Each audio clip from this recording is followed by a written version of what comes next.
Okay, so now I do think we're ready to go. Sorry for the delay.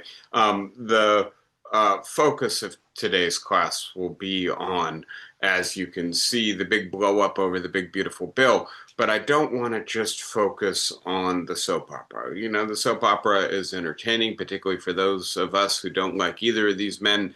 The long predicted fallout between them is something that perhaps we relish.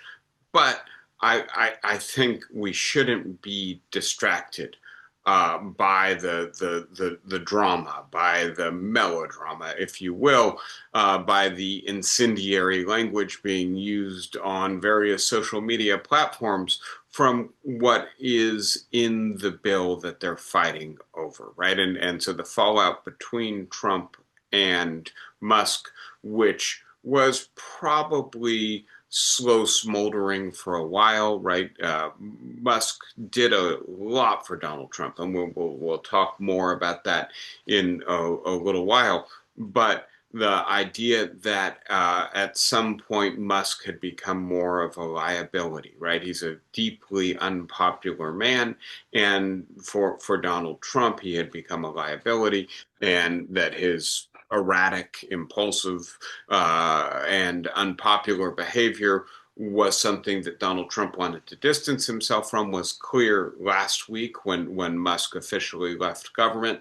The fact that Musk was losing billions of dollars by having taken his focus off of his business, by having become much less popular, by being so tightly associated with Donald Trump and some of the least popular of Trump's policy initiatives, also meant that it was time for Musk to refocus on his automobile empire, on his rocket empire, on his satellite empire, and on his Neuralink entrepreneurship and other projects that he has going. Right. So the idea that these two were going to be working less closely together, I think, was obvious for a long time.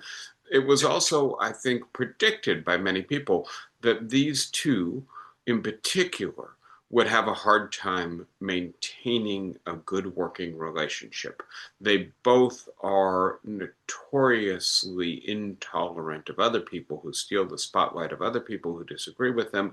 They both spend an inordinate amount of time on social media, and we know that social media brings out incivility, adolescent and childish behavior, frankly, kinds of toxic ridicule and meanness, especially among men. And so it was probably overdetermined that these two were going to have a falling out at some point.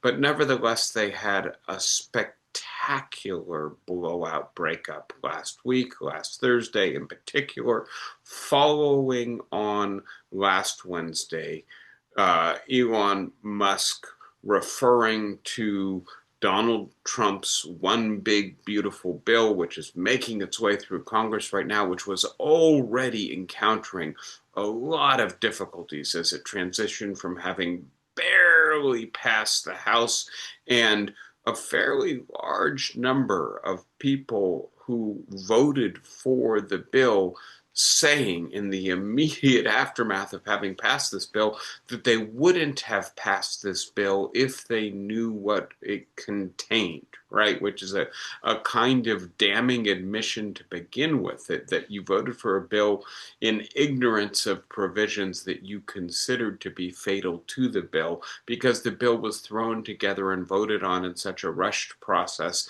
that it was impossible for anyone to actually know what the bill contained prior to voting for it. And then it makes its way to the Senate, right? And in the Senate, there are right now at least a handful of Republican senators who seem to be very reluctant to vote for this bill and to be resisting this bill for reasons that are going to be very hard to reconcile.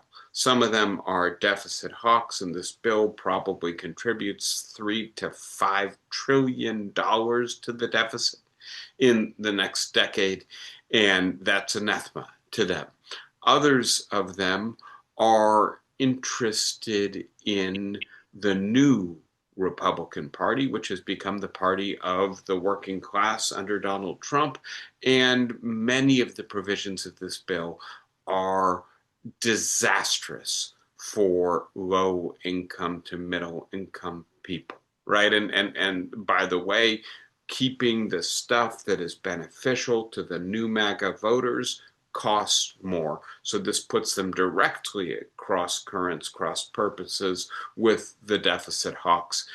And then you add that Elon Musk on Wednesday night went on to X and called this a disgusting bill, an abomination, right? And Musk's ground for doing so are entirely to do with what it does to the deficit. And then we might add there's probably some buyer's remorse from Elon Musk, that Elon Musk not only spent hundreds of millions of dollars to get Donald Trump elected, but in many respects, he's served as what you might call a heat shield to Donald Trump. He has enacted a fair bit of Trump's least popular initiatives via the Department of Governmental Efficiency, so-called DOGE, and done so in a way that made Musk the focus of the ire and the anger more than Trump. And he's taken an economic hit as well as a hit in terms of his own personal popularity.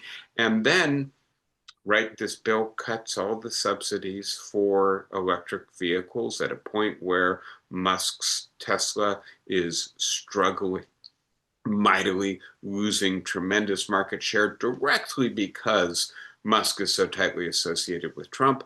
And then the Federal Aviation Administration doesn't give Trump's satellite network a contract that he thought he was going to get. And Trump is, it seems, not repaying Musk's support. Surprise, surprise. Anybody who knows the history here should not be surprised that Trump ultimately does not benefit, but in fact damages the people who've been most useful to him. There's a long history of this, but Elon Musk is perhaps in a different position from many of those other people. He is actually much richer and in certain respects, perhaps even more powerful than Donald Trump. So the blow up occurs in the context of a struggle to pass the single pillar, right, of the legislative agenda of Donald Trump's second term as president, the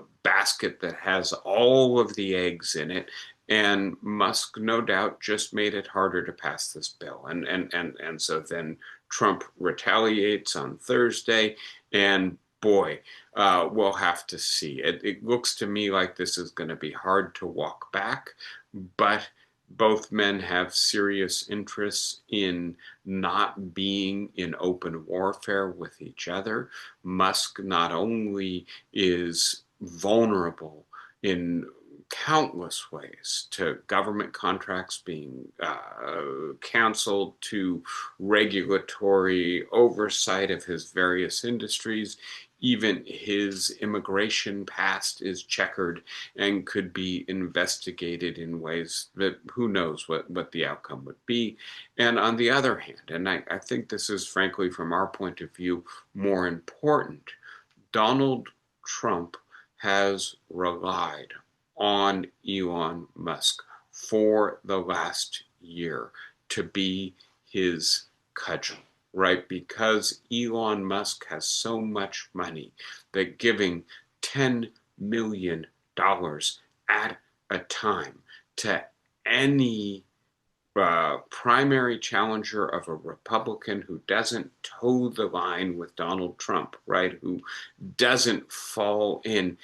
Musk has been the implicit whip of the Republican Party. Not officially, obviously, that's a position in the House of Representatives, but unofficially, I think Elon Musk has been incredibly important to Donald Trump's leadership style, which is not one of building consensus, which is not one of tolerating internal dissent within his party, but instead is one of demanding complete obedience and abeyance to his will, and of threatening severe punishment for anybody who falls out of line. Who's going to punish? Well, up until a couple days ago, Elon Musk was the ultimate enforcer. Has Donald Trump lost that? And then I'll note one more thing that I think is incredibly interesting, though going to be very difficult to really discern, especially in the short term. One of, I think, the untold or neglected stories of 2024 is how much Elon Musk's tinkering with or modifying or distorting the algorithm that Twitter, or as we now call it, X, runs on. And doing so in an explicitly political, partisan, and tendentious way to surface user-generated material, right? Because this is a social media platform. It's a platform on which anybody can post anything they want. But to surface the material that was either favorable to Donald Trump or critical of Joe Biden and Kamala Harris in the middle of an election, this undoubtedly has hard to measure impacts on public discourse. And public discourse is, of course, extremely important to how the public forms its opinion. In an election, public opinion formation is often determinative of the outcome of an election. And so when Elon Musk says that Trump would not have won the election and the Republicans would not be in control of Congress but for him, one way of reading that is, well, he spent hundreds of millions of dollars. And I think that is absolutely right, but the impact is really unclear, right? It was hundreds of millions on top of other people spending hundreds of millions or billions of dollars. What was the marginal impact of Musk's contribution? Hard to know. But when you add to that the idea that Elon Musk owns a really important piece of real estate in our public sphere, right? The most influential social media platform for journalists and for people who pay attention to politics is owned by one person who can twist the dials and change the algorithm at will, and he did to benefit Donald Trump. Will he now do it again to harm Donald Trump? And if so, how does that change the climate of opinion in the United States in the build up to the single most important vote in Congress on Donald Trump's agenda in his second term? That is a really interesting, really important, and really hard to answer question. But I think that's the question that, in a sense, comes to the fore in light of what happened this week. Having said all of that, like I say, the soap opera is kind of fun, especially for people who don't like either of these men. I don't just want to talk about the soap opera. I want to talk about the substance, and I want to talk in particular about the big, beautiful bill, the thing that they ultimately had their falling out over, and how the big, beautiful bill will affect Americans, assuming that it is passed in some form or another. I'm going to focus, obviously, on what has passed the House of Representatives because that's the current working draft. But in doing so, I will immediately acknowledge, right, my essential proviso is this is going to be revised. This is going to be changed. It won't pass the Senate in this form.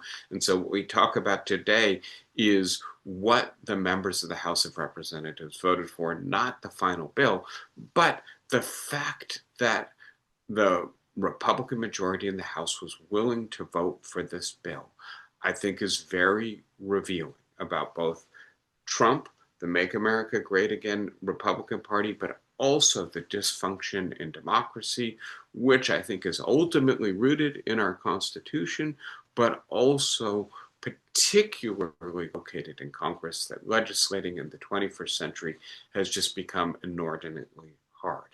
I'm not talking about a number of other things that I could be talking about with you. As you know, Omar Abrego Garcia was returned to the United States yesterday to face charges. We'll have to see. I have no independent basis for assessing the validity, the credibility of those charges, or the likelihood that he will ultimately be convicted or deported. But it certainly seems like a face-saving off-ramp in this growing clash between the president and the judiciary. And I think those of us who don't want institutional breakdown in 2025 should be happy that that conflict has at least been resolved in terms of the interinstitutional constitutional crisis that was unfolding. It's obviously only one case and does not resolve the deeper underlying tension, but perhaps, who knows, if it's the start of the president and his administration trying to find ways of working within the constraints that the judiciary sets for it. Remember, right, the Supreme Court has a 6-person conservative majority. Those constraints shouldn't be so odious to this administration. As a matter of fact, we also saw this week, for instance, the Supreme Court allowing the Department of Governmental Efficiency to continue to gain access to highly sensitive Social Security files that contain a whole bunch of data about all Americans. If we have time, I think it will be worth talking about one of, right, Elon Musk's, I think, really important legacies from his time with Doge is what Wired magazine called the digital coup, setting up the infrastructure for the executive to, on the one hand, perhaps unilaterally control appropriations through the Treasury and through the software that Treasury runs, and on the other hand, allowing vast information that is collected by the federal government on all of us to be aggregated and potentially to be used politically. That should be chilling. And when the right liberal dissenters on the Supreme Court says the Supreme Court has lost its mooring on this issue, I'm inclined to agree. It's difficult because this occurred via the dark docket, right? We don't know why the conservative majority voted, because they did not write an opinion to support their vote to allow Doge to continue to collect this information. But again, things I'm not going to talk about in order to talk with you about not only this bill, but also what this bill says about the dysfunction of our democracy in the 21st century, as well as the remaking of the Republican Party, and frankly, the fragility, the fault lines that seem to be opening within the Republican Party, which may not defeat this bill. But I think you have to remember, right, and this is recent history, but there's so much coming at us so fast that we tend to lose track, that in 2018, Donald Trump and the Make America Great Again Republicans got very, very close to repealing Obamacare until John McCain famously put his thumb down to vote against the repeal. And that in 2018, the Democrats made this the centerpiece of their midterm election campaign. Donald Trump is not on the ballot. It was a blue wave election that paralyzed the remainder of Donald Trump's first term and his legislative agenda. I think that it's quite likely that some version of this terrible, ugly, perverse bill is going to pass. And then I think it's all but inevitable that the Republicans will pay a very high price for having passed this bill in 2026. That's part of what I'm going to speak with you about today, but then also why it is that rather than debating the elements of this legislation individually, bill by bill, issue by issue, in the way that, frankly, any functional, rational, deliberative legislature would, right? And allow for public input, allow for the public to disaggregate the issues and weigh in issue by issue. Is this what we want to do to Medicare? Is this what we want to do to food assistance? Is this what we want to do vis-a-vis the environment and the transition to a clean energy economy? What are the consequences of all of this structural debt that our government is carrying? Rather than having that conversation in a structured way that allows us to actually maturely come up to speed on what the issues are. We throw it all together at the last possible minute, vote on it in the middle of the night, and then pass it on to the Senate, who will not have the opportunity to disaggregate it and examine it issue by issue. They're trying to pass this piece of legislation in the next few weeks, and if they succeed, it will be a truncated, confused exercise in corralling support and not a open consideration of the very complex issues facing the country as a result of this legislation. And that is an indication, frankly, that the United States is not functioning politically the way we should. And to be as clear as possible, while I like the legislation better than I like the big, beautiful bill, the triple B Build Back Better agenda, the Inflation Reduction Act, the CHIPS Act, the uh, American Rescue Act, the Infrastructure Act were similar bills in that they are omnibus bills that throw a whole bunch of stuff together at the same time in order to give each member of the Democrat or Republican caucus within Congress something to incentivize them to vote for it. This is not a way to run a democracy that is going to be able to actually maintain its leadership, its economy, its decency as well in the 21st century. So let's get into it. And I want to start with a kind of structural x-ray, right? So these are the single most important things this bill does in its current form, the form that passed uh, the House of Representatives a week ago, and right, divided according to how much they cost or how much they save.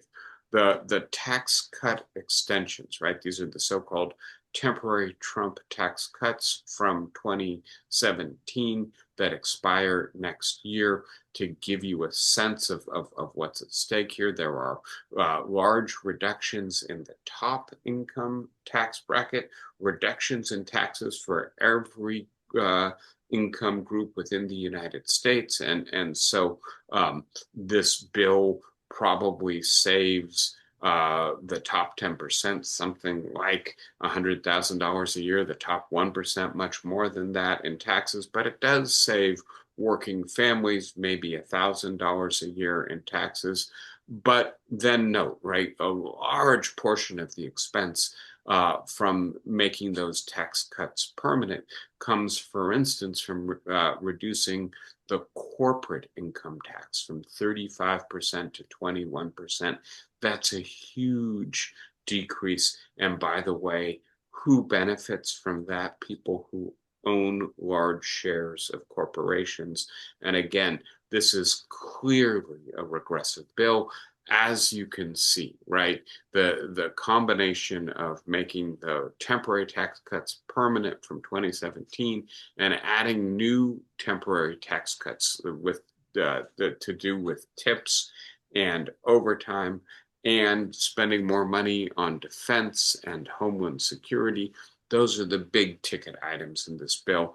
And in particular, the tax cuts are clearly skewed to the most wealthy in our society. And then you look at the savings, right? Cutting eligibility for Medicaid or making it so onerous to apply for and qualify for Medicaid that many people who might qualify are rebuffed just by the time tax, by how hard it is. And frankly, when the website and the staff will be available, which is scaled back. So you're being asked to do more paperwork and given less hours in which you can get assistance.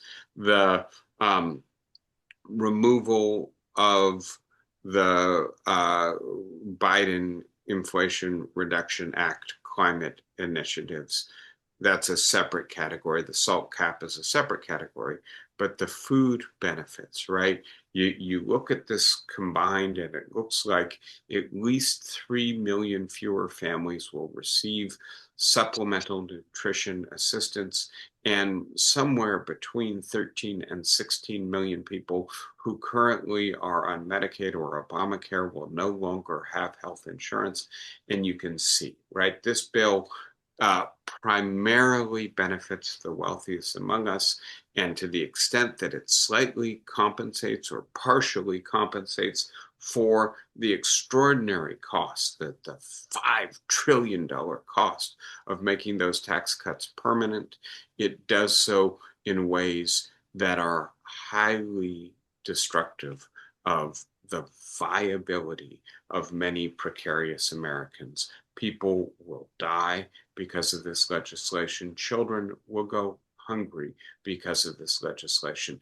The analyst who I heard describe this, I think in the most succinct way, says this bill is redistributive in three ways.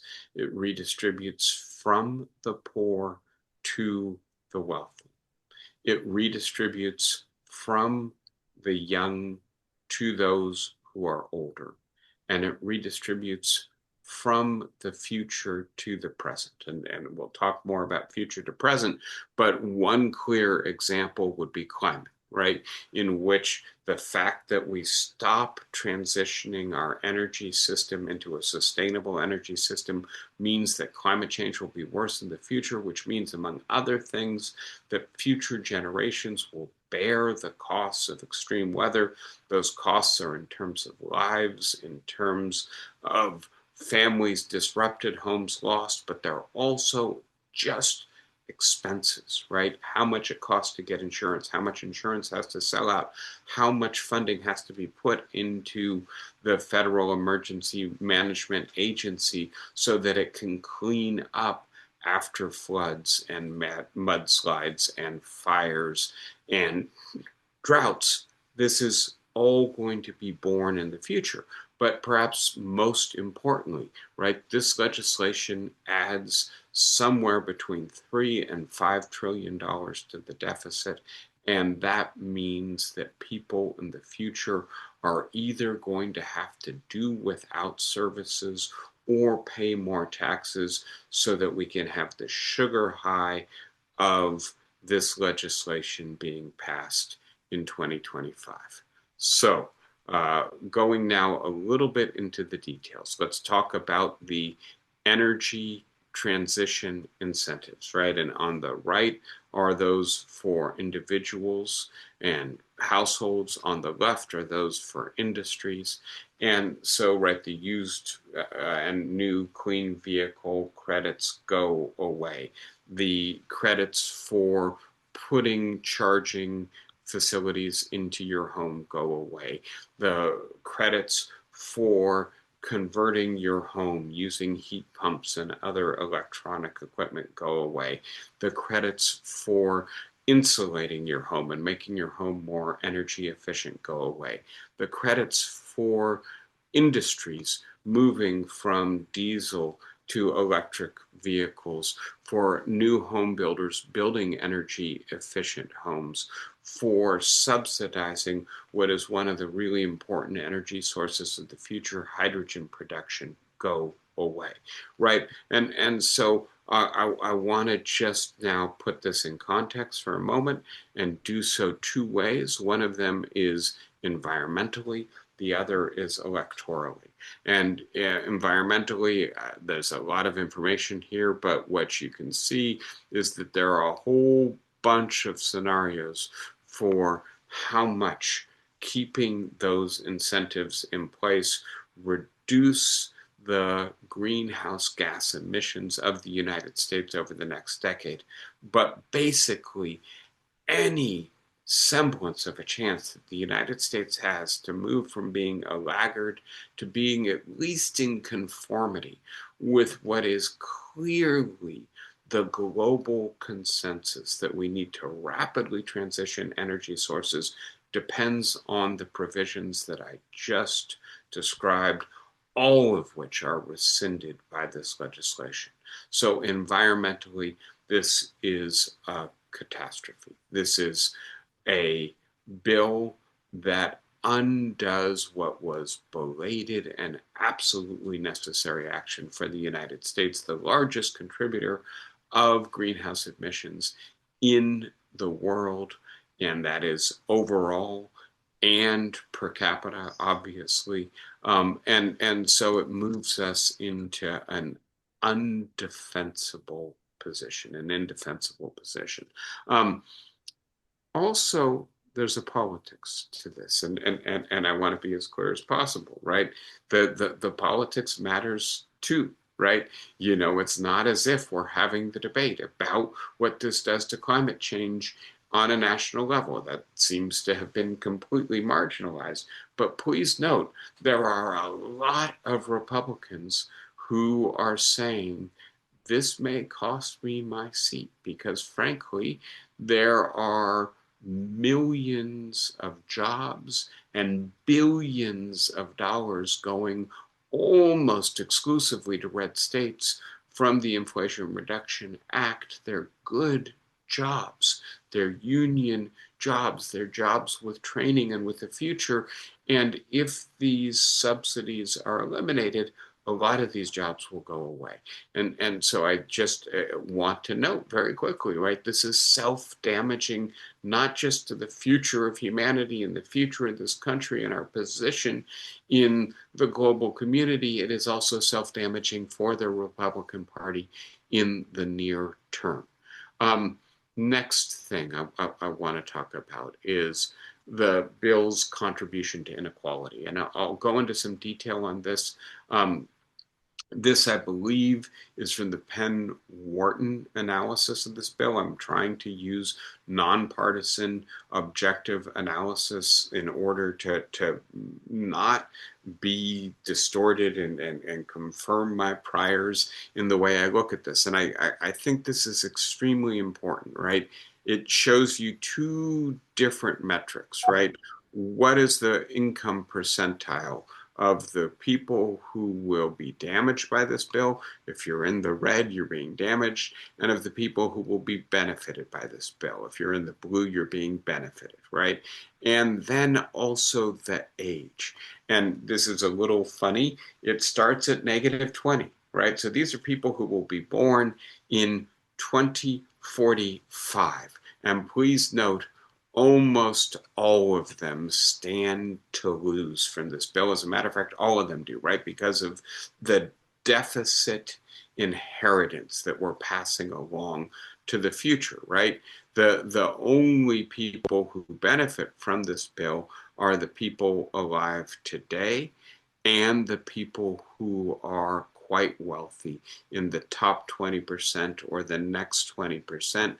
And please note where the losses are concentrated, right? They're concentrated with people who are the poorest in our society, and also many of the people who are not yet born or who are very young today, who will inherit the deficits, who will inherit the climate catastrophe, but also the poorest people who are losing benefits that they absolutely rely on.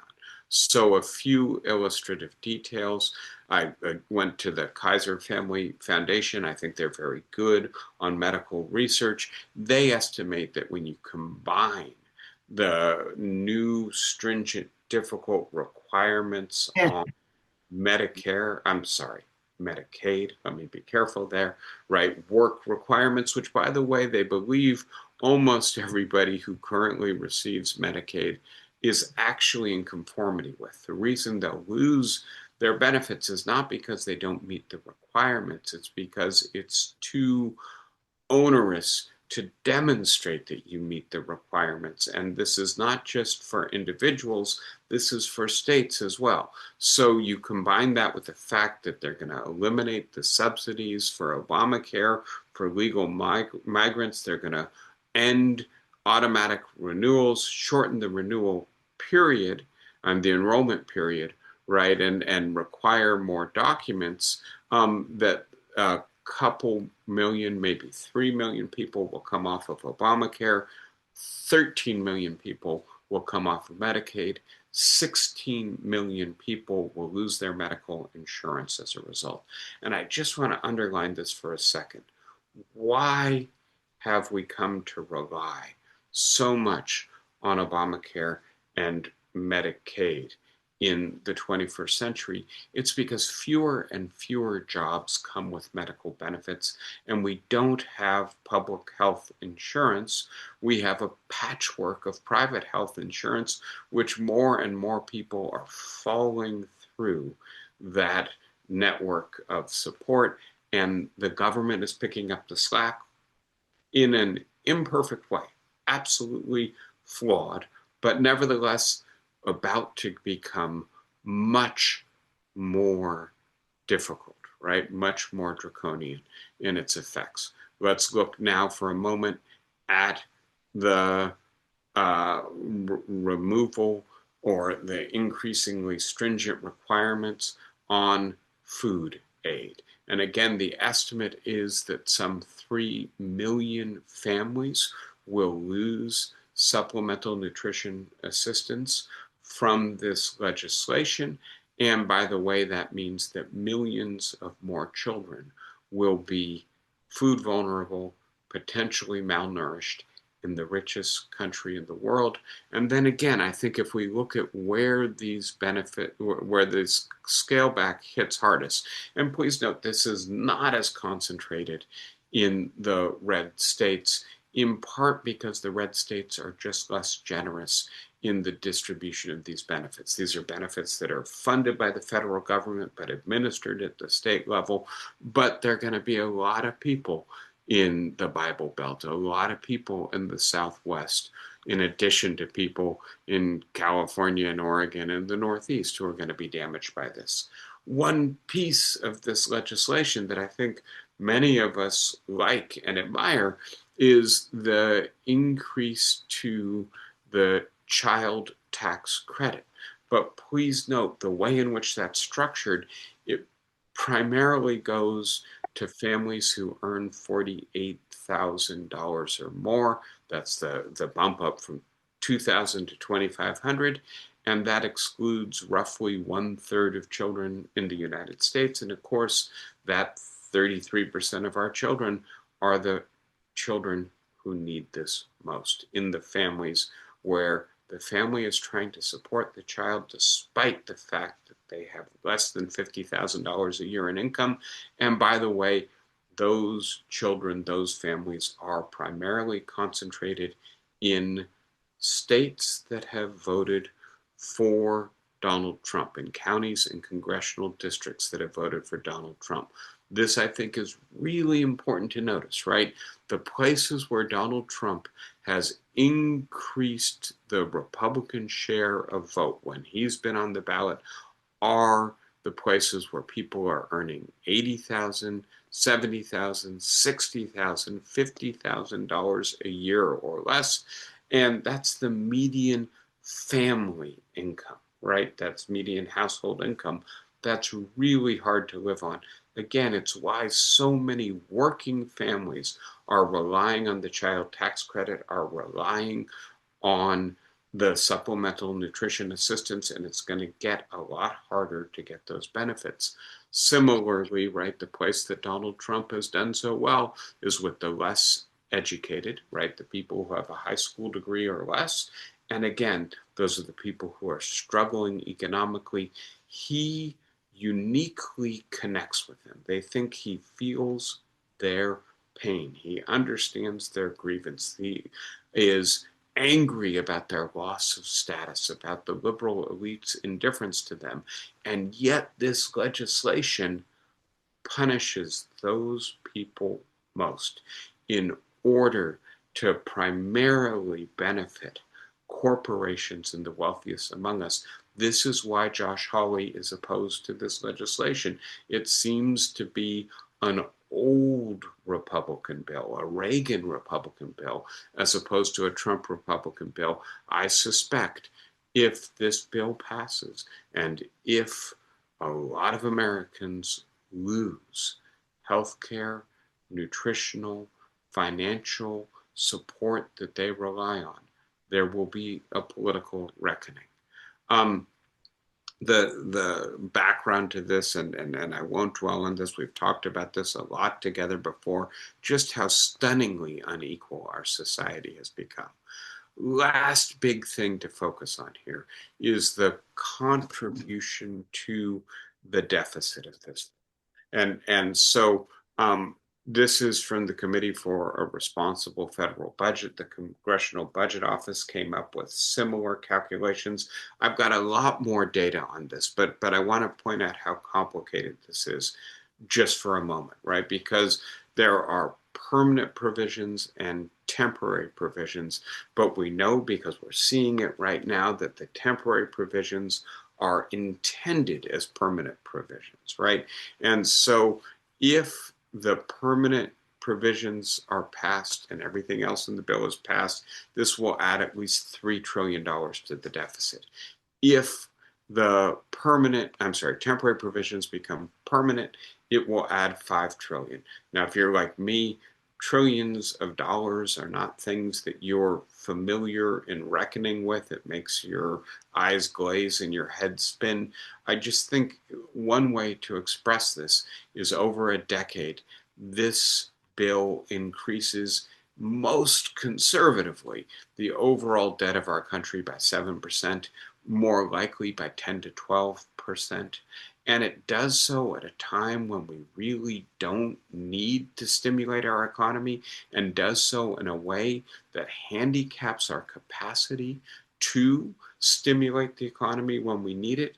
To be as clear as possible, right? Lots of different consequences to having large amounts of debt accumulate in this way. One of them is that the money supply will be less, right? The money that might have gone to entrepreneurship or job creation is going to go instead to funding government debt. Another is that we may very well further damage the credibility of the United States. How are we going to pay this off? And if we damage the credibility, our bond rating goes down, the amount of interest we have to pay to service our debt goes up, and then we're paying even more, right? And then add to that, what tends to happen in those scenarios is that slowly but surely the international financial community withdraws confidence in the capacity of the government to pay off that debt. And then we end up in what is sometimes called a debt consolidation scenario.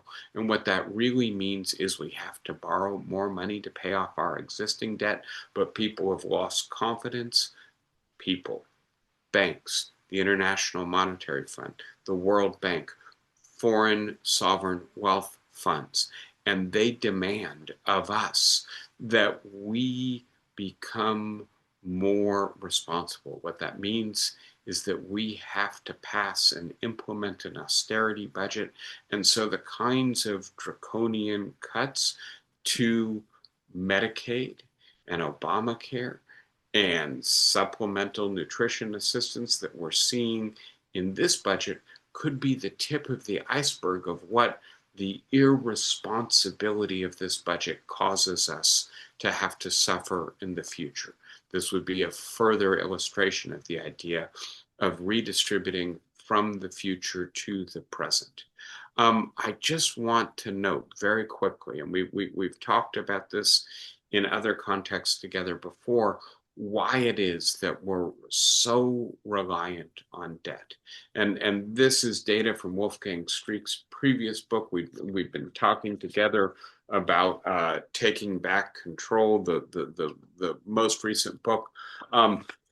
And Streeck has, I think, a very convincing analysis, which is that as globalization and neoliberalism have taken hold, the weakening of the public of democracies has made it such that we are now unable to collect the taxes we need to fund our government, right? And this is very much reflected in the idea that this bill further cuts back on taxes at a point where, frankly, almost no economist thinks that our tax rates are relatively high, or that this tax bill is going to stimulate much economic growth by cutting back those tax rates. We have a little bit of evidence from the 2017 tax cuts that they might have stimulated growth marginally for the year or two after they were passed.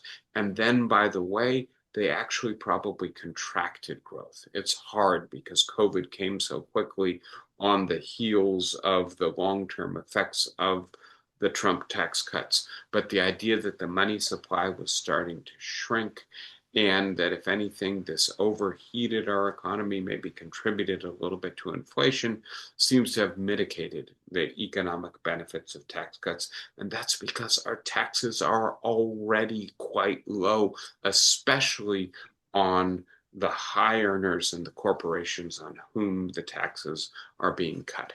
So what Streeck shows is that beginning in the 1980s and really ever since, we have become a debt society, right? Our government runs on debt, but also most of our consumers run on debt. Our corporations run on debt.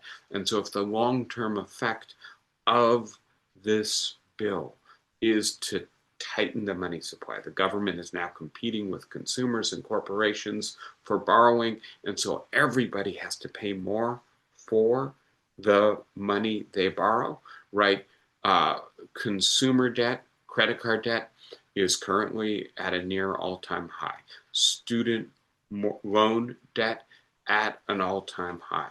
Mortgage debt high, not at an all-time high, but we put together individual debt, corporate debt, government debt. We're all fighting for a limited supply of credit, and the interest rate is going to go up, and that's going to mean that the students who borrowed money are going to pay more to pay off their debts, that the individuals who are relying on credit cards to eat or to purchase goods that allow them to cope with their lives, or the people who have to buy a car on credit, are all going to pay more and all going to be more pinched as a result.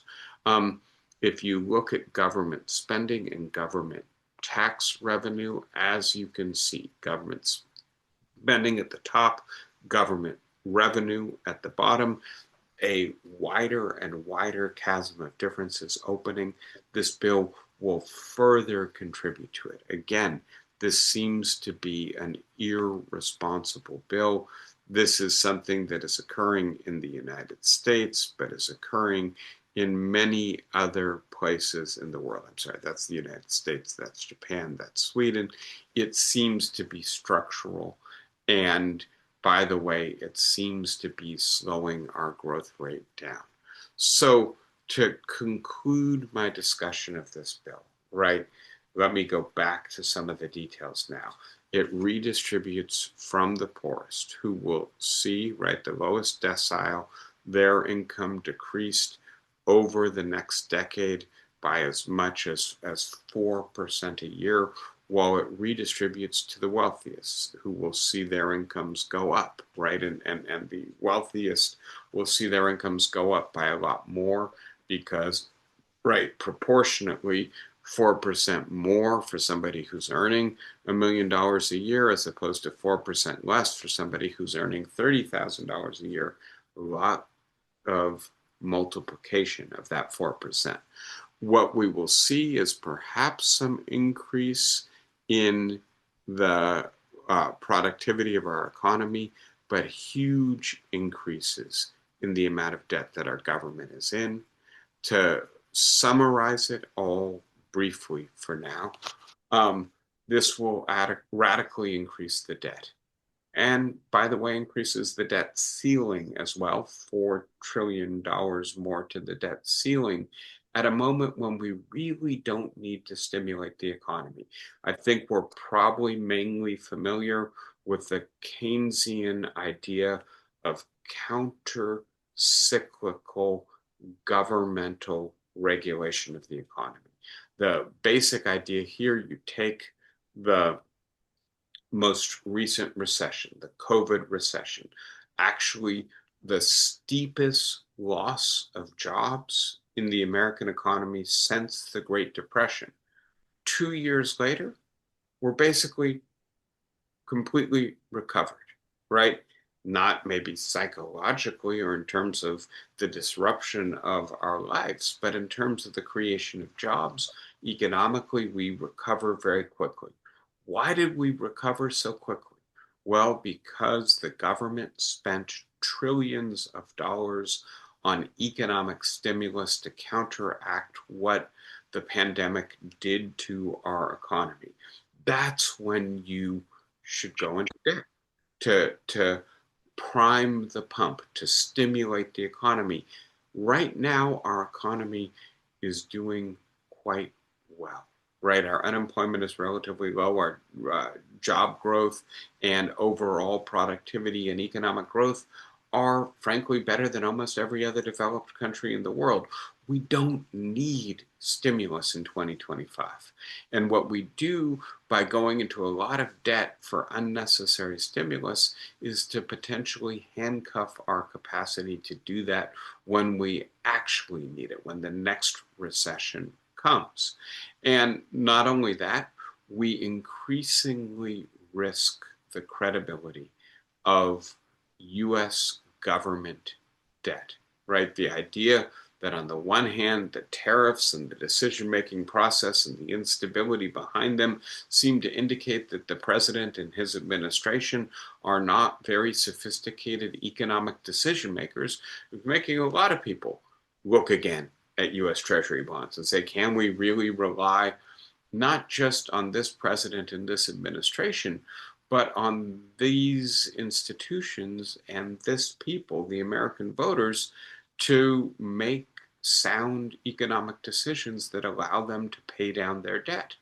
And then you go into more debt, right? You increasingly risk the credibility of the United States, and that will come home to roost in higher interest rates and potentially austerity.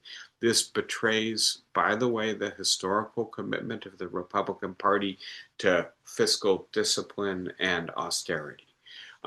It increases the number of uninsured in our country, 13 to 16 million people.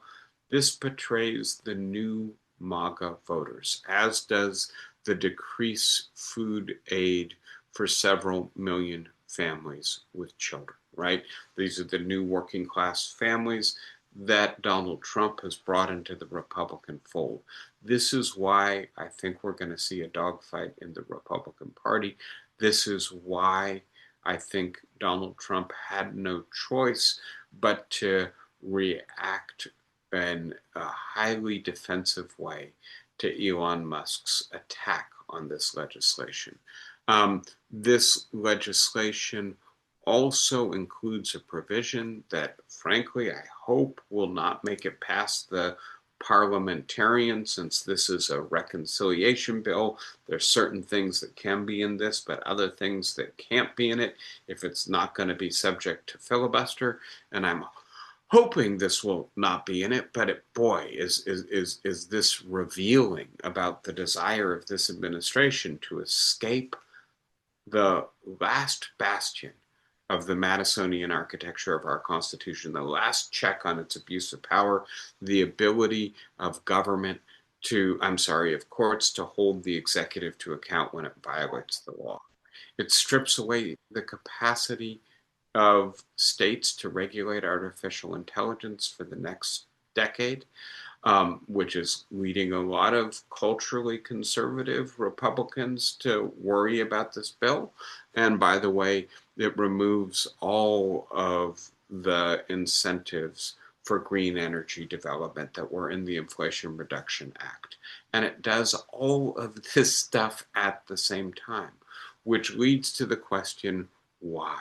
Right? Why are we faced with such a cumbersome bill that combines so many different provisions being passed all at once, and by the way, passed in the middle of the night when it has just been assembled late in the day of the previous day when nobody has time to read it? Well, I want to say that it's because of the dysfunction of our government. I forgot I had this slide here. Let me not talk about this today. This is what Doge did, and I think it's really important just to notice, right? We combine what Elon Musk did in his time in government with what this bill does, and it's a sharp shift, downsizing and removing resources from agencies that are generally perceived to be liberal or progressive or regulating, and redistributing them to places like the Department of Defense or ICE. Right. So again, the idea that this is cross the board governmental efficiency does not seem to pass the laugh test. But what I wanted to focus on for a moment is why this is the only way we can legislate. And here I'll mention Francis Fukuyama's work, which we've talked together before about the idea that, and I think actually I want to do it this way, that the US has an old rickety constitution, that we create too many veto points in our legislative process, too many places where a single actor can stop legislation, that our government is not well enough funded and our civil service is not strong enough. You put all of this together and we do not have a functional legislative process. And so people like Donald Trump and the congressional leadership of the Republican Party recognize if they want to get a bill passed, they got to throw everything in the kitchen sink, all of their legislative priorities into a single bill, pass it by reconciliation so that it doesn't get the filibuster, and put it together at the last possible minute. When we get a bill like this, by the way, who really is legislating? And here I want to say we know the answer to that question. It's the lobbyists. It's the people who represent the wealthiest among us. And so I want to be clear. I don't think that the Republican Party is uniformly still the reverse Robin Hood party who wants to steal from the poor to give to the rich.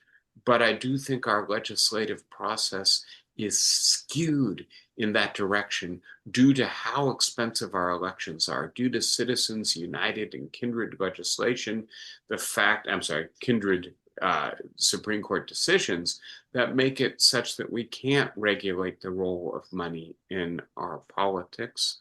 I'll just add one more thing very quickly, right? Again, looking at the structural roots of our difficulty legislating, we've talked together about Frances Lee and about her thesis, which is frankly that our legislative process is meant to resist legislating. And the only time it really works is when one party, like the Republicans in the 1860s to the 1920s, or the Democrats in the 1930s through the 1980s, really dominate electoral politics in the United States. We're not in that place. We have no majority party in the 21st century. Neither party is popular enough to dominate or to have strong control of Congress. And what this means is that we are legislating less effectively, and legislating in a less deliberate and considered way. I think this bill is a perfect illustration of how dysfunctional we've become in the 21st century. I know I've gone over. I know you, no doubt, have things to say as well. Let's open it up for discussion. Who wants to lead us off on either the Musk Trump blow up or on the big, beautiful bill and what it reveals about not only the Republican Party, but also deeper structural features of American society or American politics? Anybody want to bite one of those big, chewy topics off for a little while? Flossie, go ahead. If I've got it right, you're already unmuted. The only thing we can do is get out tomorrow and fight and insist that we're old, but we're bold and we know what's going on and we will never forget or forgive. Yeah, Flossie, and thank you. And I certainly, when I look forward, right, just in the sense of thinking about what this does to the election in 2026, I do think that if this bill passes, and if it passes in some form that resembles its current outlines, there are going to be a lot of angry Republicans who lose their job, who lose their medical insurance, or who lose their food assistance. And by the way, I would much rather that this bill did not pass and that those people keep their jobs and their medical insurance and their food assistance and their children don't go hungry and they don't miss their dialysis or their biologics that help them to cope with their autoimmune disorders. There's just an awful lot of suffering that is so avoidable that this bill, if it passes, will cause. But then the silver lining is, right, not only does it increase the prospects for the Democrats in 2026, I certainly hope it increases our capacity as a civil society to organize ourselves, to say this is what happens when the hyper wealthy dominate our political process, when the only person who gets to write our legislation is a tasseled lobbyist for the fossil fuel industry or the healthcare industry. This is what happens when we are disorganized. And we need to not just vote and express our anger, we need to become more likely to join social movements, to be permanently organized so that we can begin to rebuild the coalition for a more equal, more decent, more humane society that helps us to cope with what is a very unequal and difficult economy in the 21st century. I agree with you completely, Flossie. I know you guys will be doing that next Saturday, and it cheers me to know that you will. We got to keep it up. And by the way, it's got to spread well beyond us as well. David, I see you've got your hand up. Go ahead. It just, uh, I just feel so badly that the threat of this happening isn't sufficiently powerful to convince conservative Republicans, particularly middle and low income Republicans, to take action now. I guess they have to experience the misery firsthand before they'll realize that Trump is not in their corner.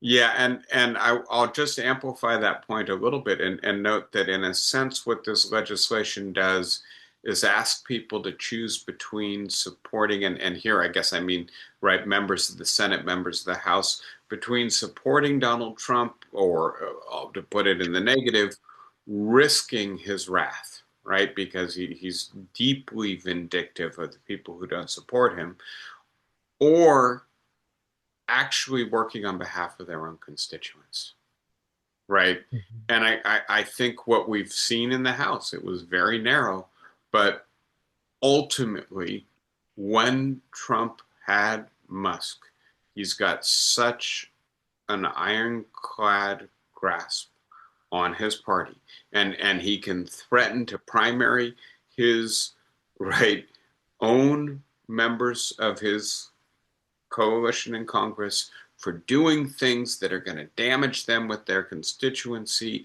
and maybe make it such that they'll lose the general election. But they're choosing between, do I maybe live to fight in the general election, or do I absolutely lose the primary? Again, you got to pull it back to structural issues. Now, with Musk, at least currently, no longer in the fold, does that change the calculus, right? Does it change how credible the threat is that Donald Trump won't just endorse? Because please note, Donald Trump's endorsement on its own did not do a lot for the Republicans in 2018 or 2022 when he wasn't on the ballot, right? It's only when he's on the ballot that his voters come out. So the fact that Musk was also saying, not only are you going to have to fight against a candidate who Trump has endorsed, you're going to fight against a candidate who I'm going to bankroll. And by the way, I've got nearly limitless coffers to bankroll them. If that's fallen apart, that may change the calculus at least somewhat for the Republicans, who I absolutely agree right now are putting their fealty to Trump above the interests of their own constituents. And their own constituents, then we got to ask, are they also so enamored of Donald Trump that they're willing to support this bill or support their representatives who are voting for this bill when it takes away their dialysis, when it makes it harder to feed their kids and pay the rent? And I think what we're seeing, you might have seen the Joni Ernst